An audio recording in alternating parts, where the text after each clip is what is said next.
अस्सलाम वालेकुम। सर्दी के मौसम का सबसे पसंदीदा मीठा गाजर का हलवा।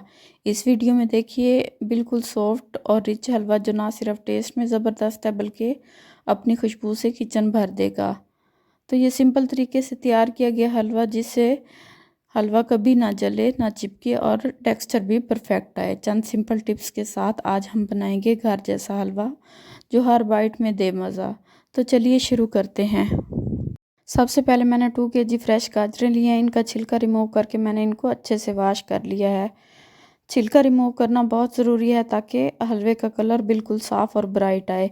गाजरें जितनी फ्रेश होंगी उतना ही हलवा सॉफ्ट और टेस्टी बनेगा। याद रहे कि आपने जो हलवे के लिए गाजरें यूज़ करनी है वो मीडियम साइज़ की करनी है। जितनी बड़ी गाजर यूज़ करेंगे उतना ही सेंटर का हार्ड एरिया ज़्यादा होगा, इससे हलवा सॉफ्ट नहीं बनेगा। अच्छी तरह छिली हुई गाजरें ना सिर्फ पकने में आसान होती हैं बल्कि हलवे का जायका भी नेचुरल इम्प्रूव कर देती हैं। अब मैं इन गाजरों को ग्रेटर से कश कर लूँगी। जो मेरे पास ग्रेटर है उसमें 2 से 3 तरह की चीज़ें कश होती हैं, तो मैंने मीडियम साइड यूज़ की है गाजरों को कश करने के लिए। कश करने से हलवे का टेक्सचर बिल्कुल स्मूथ रहता है और दानेदार फील नहीं होता है, इसलिए ग्रेटिंग का ये स्टेप बहुत इम्पोर्टेंट है क्योंकि यहीं से परफेक्ट गाजर का हलवा बनने की बुनियाद बनती है। देखिए हमारी सारी गाजरें कश हो चुकी हैं। इस तरह की फ़ाइन ग्रेटेड गाजरें हलवे को सॉफ्ट और क्रीमी बनाती हैं। ना सिर्फ ये जल्दी पकती हैं बल्कि दूध को भी अच्छी तरह एब्जॉर्ब करती हैं। तो 2 kg गाजरों के लिए मैंने 4 kg मिल्क यूज़ किया। आप मिल्क की क्वांटिटी कम भी कर सकते हैं। गाजरों में मिल्क ऐड करने से पहले मैंने मिल्क को अच्छे से गर्म कर लिया है। इससे हलवे का कलर ज़्यादा बेहतर आता है और दूध फटने का रिस्क भी नहीं होता। ये छोटा सा स्टेप हलवे का टेक्सचर और टेस्ट दोनों को इम्प्रूव कर देता है, इसलिए दूध को पहले गर्म करना बिल्कुल स्किप ना करें। अब मैंने बड़ी कढ़ाई ली है। आप बर्तन छोटा या बड़ा कर सकते हैं मिल्क की क्वांटिटी को देखते हुए।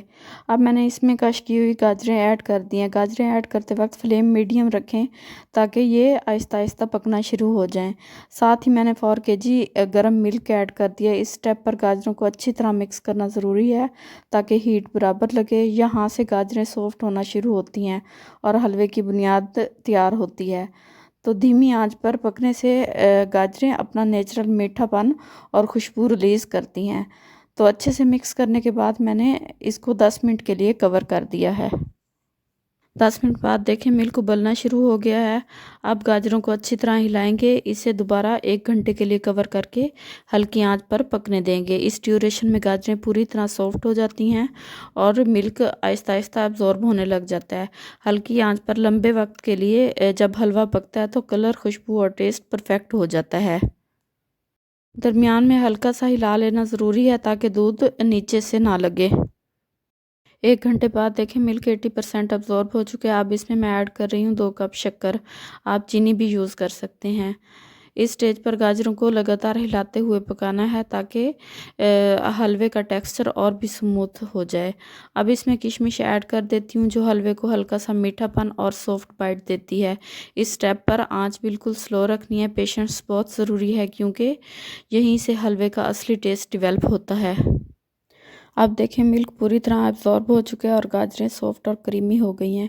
इस स्टेज पर हलवे का टेक्सचर बिल्कुल परफेक्ट लग रहा है और हलवे का कलर भी नेचुरली ब्राइट और इनवाइटिंग है।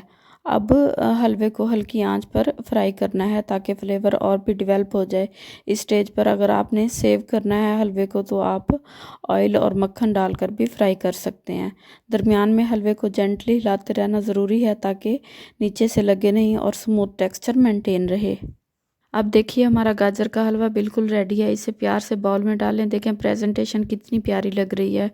ऊपर से मैंने डिप किए हुए काजू, बादाम और किशमिश से गार्निश किया। ये ना सिर्फ हलवे को ब्यूटीफुल लुक देते हैं बल्कि हर बाइट में रिचनेस और मीठापन भी बढ़ा देते हैं। हलवा बिल्कुल सॉफ्ट, क्रीमी और नेचुरली कलरफुल है और हर स्पून में घर जैसा जायका आपको महसूस होगा। इसे गरम गरम सर्व करें और अपनी फैमिली फ्रेंड्स के साथ इंजॉय करें। अगर आपको ये वीडियो पसंद आए तो लाइक ज़रूर करें, अपनी राय कमेंट में शेयर करें और चैनल जायका एंड केयर को सब्सक्राइब करना ना भूलें। बेल आइकन को प्रेस करें ताकि हर मज़ेदार रेसिपी की नोटिफिकेशन सबसे पहले आप तक पहुँचे। वीडियो को एंड तक देखने का शुक्रिया। मिलते हैं नेक्स्ट मज़ेदार रेसिपी के साथ। दुआओं में याद रखिएगा, अपना बहुत ज़्यादा ख्याल रखिएगा। तब तक दीजिए इजाज़त। अल्लाह हाफिज़।